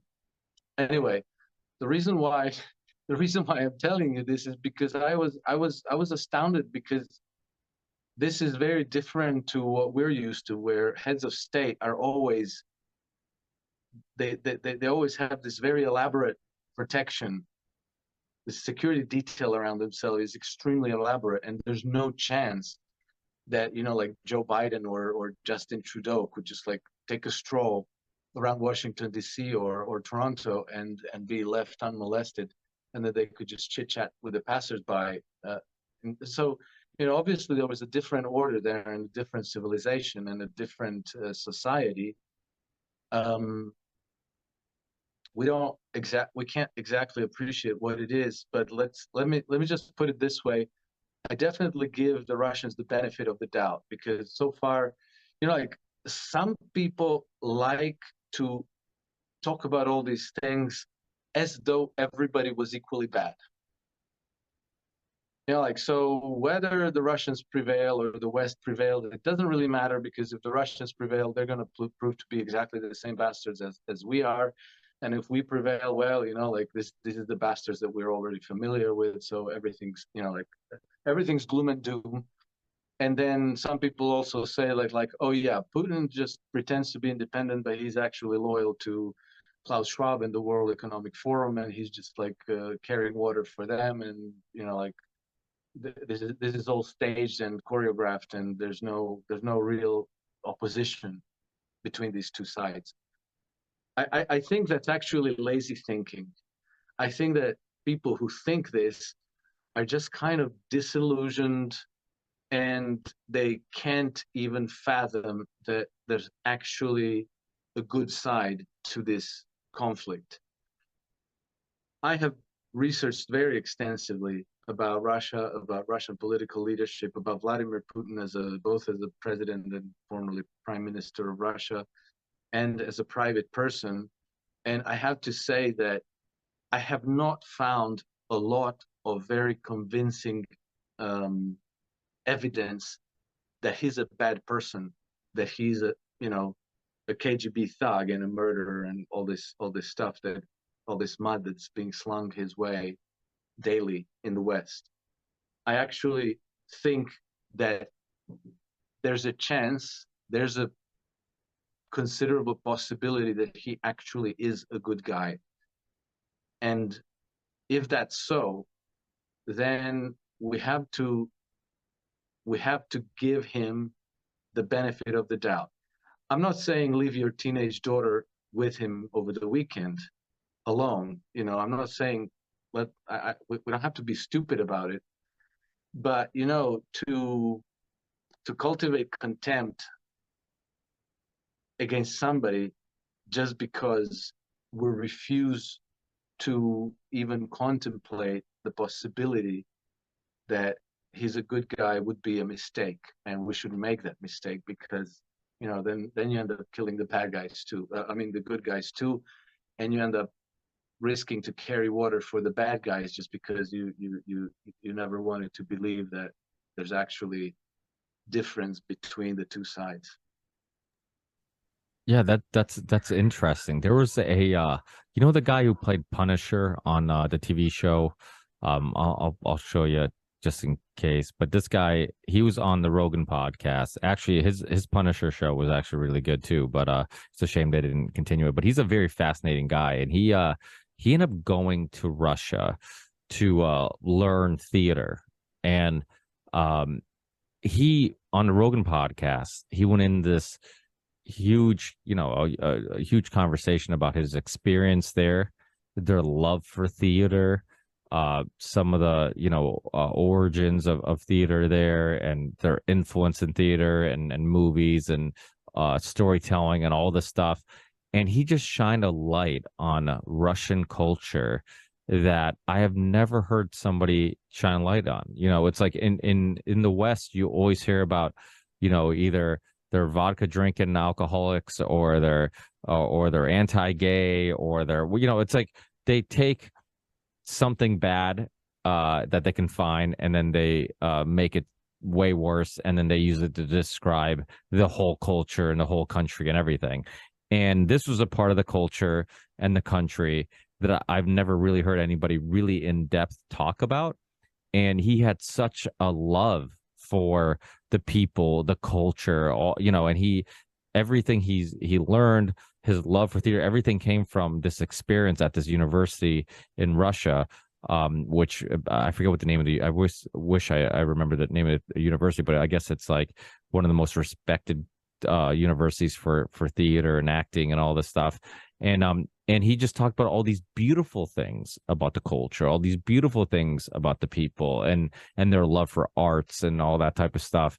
And which, to a lot of people would be like, art, they don't love art. They're anti-gay loving, or anti-gay religious crazy people who want to nuke the world. It's like it's so important to know that, like, one person's perspective doesn't describe everybody in the country or the culture, and they might be explaining those people in that way for other agendas and other reasons, creating the other, looking at them as the other. We have nothing in common. They were evil, they were bad. That we've done it with every boogeyman throughout the years, right? We look, after September 11th, they painted this picture where every Muslim was a extreme religious terrorists, and I mean the amount of racism towards Muslims was ridiculous after 9/11. And I remember telling people, I'm like,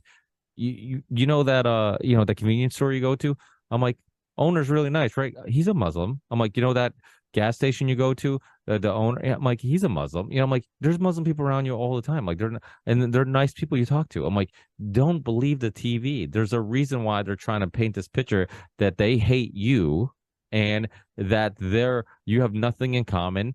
And this idea of they want to bomb us because of they hate us because of our freedoms, that type of nonsense, and freedom is subjective. I remember, and I don't know if I've talked to you about this, but there's this very important I found it very important podcast with Sam Harris and Dan Carlin from years ago. This was a long time ago, and they had a swap cast where they just did a podcast together. I think it was supposed to be a friendly conversation, and it turned into a debate. And Dan Carlin was too polite to really push back aggressively, but he did push back, and he made some really good points, and really, I think accidentally, because I don't think it was his intentions, exposed the flaws in the thinking of Sam Harris. And what he did was they were talking about these Muslim women and how they have to wear these, these clothes, and then we should go there and relieve them of this, and they should have the freedom to wear what they want. And Dan Carl, so it's like, so you had Sam Harris's perspective where it's like, oh, we have to we want them to live like us and have the freedom to wear what they want, this and that. And then there's Dan Carlin's perspective from a historical perspective, and he had a perspective that you could tell Sam Harris never even entertained, this idea of maybe because it's their culture, maybe that's the way they want to dress. Because that's, it's no different than like, let's go to China and relieve them of all this Chinese food. Let's bring them to America where they can have hamburgers and hot dogs and have some good food. Because that, let's relieve them of eating, whatever it may be, So it's, well, that's a weird looking orb going through my screen. I don't know if you saw that. I saw it, yeah. It's funny? That's happened once on a podcast. It was super distracting, and then I went back to watch the video, and I remember talking about it. I'm like, wow, that's weird. And it didn't exist. Like I didn't come up on video, like which is Oh, so how interesting. and Yeah, interesting. yeah, not to creep anybody out, but it definitely creeped me out a little bit.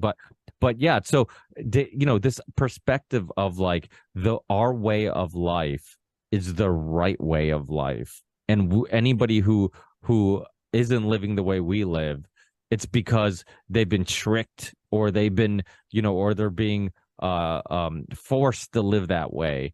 It's like, it's such a, I hate to say it, it's an American way of thinking, right? Like that the world revolves around us.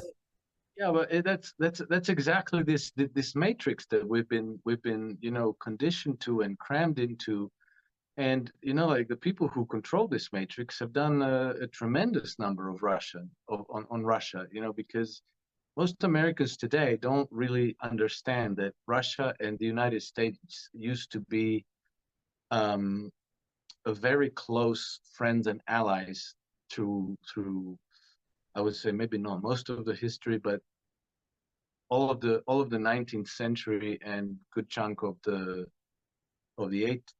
part of the 18th century, and all the way into the, let's say, 1920s perhaps. And this was all deliberately scrubbed from out of the American history and culture and memory.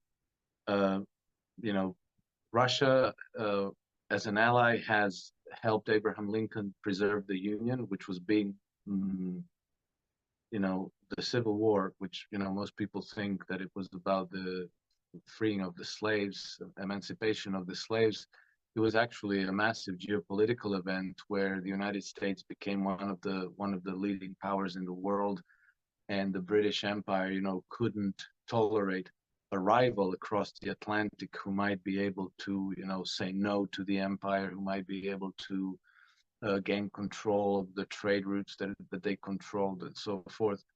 And so they made this plan together with the French to try to partition the United States and turn it into two smaller, weaker states that would be the empire's clients. And so they encouraged the South to secede. They worked together with the South. They armed the South, kind of like what they're doing with Ukraine today. And the plan failed because the Russians sent, the Russian Tsar sent his Baltic fleet to New York, where they anchored for about 6 months, and he sent his Pacific fleet to San Francisco, where they anchored for about 6 months, in order to preempt a British-French intervention on the side of the South. Had that happened, the United States would probably have been partitioned, and the North would have been defeated. This has been completely scrubbed from history. I mean, the historians normally know about this, but people who just take a history in high school or university, like at the bachelor's degree, I ask many people, hey, did you know that the United States, that Russia played a role in your civil war? And most people say, never heard. No, they genuinely don't know anything about it. And then Russian culture, it's enough to see how many of the famous composers and the music, the literature, the art that came from Russia is, I think when it comes to classical music, there's only one country that rivals Russia by the number of the composers that they gave us, which is Germany. Like Rachmaninoff, Tchaikovsky, Balakirev, Chekhov, Shostakovich. Like there are so many, and so much of the music that people might be familiar with. The Tchaikovsky's Nutcracker Suite and all of these things. So much of it comes from Russia. And then literature, Dostoevsky, Tolstoy, Chekhov, Pushkin, like there's loads of that. So, like Russian culture and civilization is very rich, and it's very beautiful, and it's really given us much of what we know today, much of what we listen to, much of what we read. Yet at the same time, you cannot find a story in the mainstream media that mentions Russia in anything but derogatory terms. And I mean, for example, Hollywood. We talked about Hollywood, about these, this nasty, short and brutish life that we would suffer outside of this matrix. My kids who are 10 and 12 today, like we watch movies together sometimes. They themselves notice, I was like, Dad, how come the bad guys are always Russian? Because in Hollywood movies for last, I don't know, 10, 20 years, the bad guys are almost invariably Russian. Why should that be? And then the last thing I'm going to mention, like I saw this lecture by Vladimir Posner at Yale University from 2018. And in the Q&A session after his lecture, he said how he himself paid a group of researchers to go through the archives of the New York Times for 3 full years. So it was 2015, 2016, 2017, and to look up all the stories published in the New York Times that mentioned Russia, and to try to find one that mentions Russia in the positive context, that says something nice about Russia. And guess how many they found? 0. Exactly. They found 0. And like that cannot be random. Like there can be a nation that just like has 0 redeeming qualities, and it's just all bad and shit and crap, right? So it's deliberate. This, like this impression that Russia is bad and that we have to go and destroy Russia and kill it is being deliberately and systematically kind of diffused through culture by omitting anything positive and by constantly stressing stories that are negative and by never mentioning anything good, like, oh, that music that you enjoy, well, that was a Russian composer. And like it's unfortunate, but I think that ultimately uh, ultimately I think is going to fail, because like there is a thing called truth and reality. And after a while, the like the fake facade of everything wears away. And I think that the pandemic has shaken it up very badly. And I think that there's a lot of light seeping through the cracks. And the people, like you saw the rage against the war machine in Washington yesterday. And there were many people waving Russian flags in spite of the fact that you have 24/7 wall-to-wall anti-Russian propaganda in all the media. And so, something's coming through, and it's only going to be growing. Yeah, I mean, I know Ukrainian people that, because it's funny how they act like all of Ukraine wants their independence and all of Ukraine sees Russia as a threat to them. I know Ukrainian people personally. My wife worked for one for a long time. He was at our wedding. He's a good friend of the family. He was born in Ukraine, a Ukrainian citizen, but he spoke Russian. He considered himself just as much Russian as he did Ukraine. To him, it's there's plenty of people in Ukraine that had that. They, either their families were from Russia and migrated there, or whatever it may be, or just had a lot of Russian culture. Maybe they were a mix of, one parent was Ukraine, the other parent was Russian, and then you had a mix of the cultures. But not in all cases is it people just looking at Russia as a threat. And like you said, it's little by little they're kind of molding that perspective. And it reminds me of, there was a good episode of Black Mirror where they had these military guys assigned to kill these aliens, and they were so they were going, they were killing these aliens. And then during one of these battles, I don't know if you saw this episode or if you watch Black Mirror, but during one of these battles, these aliens started looking human. And what happened was that they were giving the military, I don't know if it was in their food or whatever, but some type of, psychedelic or something, some pharmaceutical drug that made these humans that they were fighting look like monsters and aliens. And that's how they were getting them to go out there and kill them, because they didn't look like them, they weren't like them or whatever. And I remember watching that episode. I'm like, that's kind of what we do now. We convince our military that these people aren't like us, they're the other, which Yeah. to pull the trigger and to do the things that they're doing. Without a doubt, I mean, I could talk to you for hours, which in many cases I usually do. and I can't thank you enough, Alex, for always sharing your interesting perspectives and all that, just your everything. I mean, I feel like I could talk to you just about anything, and you always have an interesting take on it. And you're a very curious person like myself, which those are the type of people I like to talk to, because you can go down so many different rabbit holes. And hopefully people don't hit pause or stop during all the football talk in the beginning of the podcast and get to the end of it. but let listeners know where they can keep up with your work, if your book's still available, your website, your YouTube channel. I know you also have a YouTube channel, all that stuff. Anything you want to promote, let people know how they can keep up with you. Yeah, sure. I guess the easiest one is to find me on Twitter. My handle is @nakedhedgy.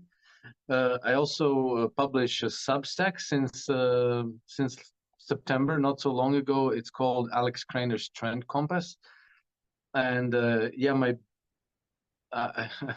meanwhile, Amazon canceled me completely. They deleted my account, everything, the book reviews, everything's gone. So my book Grand Deception, which is about the Russia issues, is available from Red Pill Press. My two business titles are available on my website, iSystem Trend Following, as free downloads, and they're not free because they're crap. They're free because Amazon canceled me and continued selling my books, except they put it at $900 a copy. And I don't know if they still sell it, but that was not me selling it. And so I put up my books for free. One of them, called Mastering Uncertainty in Commodities Trading, got an award as the best #1 book for on commodities trading for investors and traders. That was in 2021. So it's a good quality title for people who are interested in trading and investing. And what else do I have? I have a website called The Naked Hedgie, where I post, more like a broader range of topics than just geopolitics or investment management. So that's based. Oh yeah, I have a YouTube channel, but I almost forgot to mention that because I found that the YouTube is a lot of work, and I've been so busy that I even though I've greatly enjoyed making videos and posting them, I haven't done one in months now because I haven't been able to find time. But it's the YouTube channel is called Markets, Trends, and Profits. It all sounds very businessy, but I do try to kind of take a broader perspective on all the issues that we're coping with these days. Yeah, without a doubt. And I'll put all that stuff in the show description, and definitely check out his free books because you're basically getting a $900 book for free. So take advantage. Amazon says it's worth $900. My price was something like 25 or 26 bucks, but once they bumped me, then they because one of the books got a reward, and they bumped it at 900. I just could not believe it. Amazon is a big pirate. I was astonished. They owed me. They haven't paid me a penny of royalties in like more than 2 years, and when they bumped me, they just appropriated all of it. They never paid me out a penny. It's just unbelievable. And I know my listeners are fans of people who get censored, so definitely check out his book, because his book was censored just about everywhere. So it's it's a very interesting book. I think in past episodes we've definitely discussed the book in length. So go back, check out other interviews and other times Alex has been on the show. But it's very much worth reading and worth checking out, and it gives you a different perspective and another perspective on the whole Russian U.S. conflict and all that stuff. So thank you so much, Alex, for taking the time to chat. Hopefully we chat again in the near future. And don't worry about YouTube. I mean, it's hard. It's hard I have a clips channel that I do the same thing. I mean, I put a clip up after I got kicked off YouTube. I'm like, I want to have some presence on YouTube. Maybe I'll just throw some clips up there and stuff that's less controversial that won't get me kicked off. And then hopefully it leads people to the other channels and people want to check out the full episodes. Right. Yeah. But you're probably much like myself, where it's like you can't do things quickly because you're such a perfectionist, where if you start you want it to be right. So it's like there's no such thing as like just doing a quick clip or doing a quick video. No. Every video is a lot of work. One 15-minute video will take me like 6 days. Okay. And I've put up a few videos that are longer, that are maybe like 45 minutes or so. And those take weeks. And I mean, weeks of a lot of work. And so, I keep, putting it on my resolutions, on my New Year's resolution list to produce more videos for YouTube. I keep not getting around to it, but hope is the last to die. Well, we'll keep looking out for that, and you do have some great videos on your YouTube channel, so we'll definitely put those links in the show description so people can check it out. And like you said, I know some of the stuff sounds kind of businessy, but there's a lot of, you also always seem to have a great historical perspective on things, and you're definitely going to learn some things in the process of watching your content and reading your content. So definitely check out Alex, follow him on Twitter. He's on Facebook, he's on YouTube, like I said. His website's all in the show description. And thanks again, Alex. Ciao, and we'll talk again in the near future, I'm sure. Ricky, always a pleasure. Thank you for having me, and warm greetings from Monaco to all your listeners and viewers. Thank you. Hey, take care. Thanks for staying up late with us. Take care. Thank you, Ricky. Bye. Bye.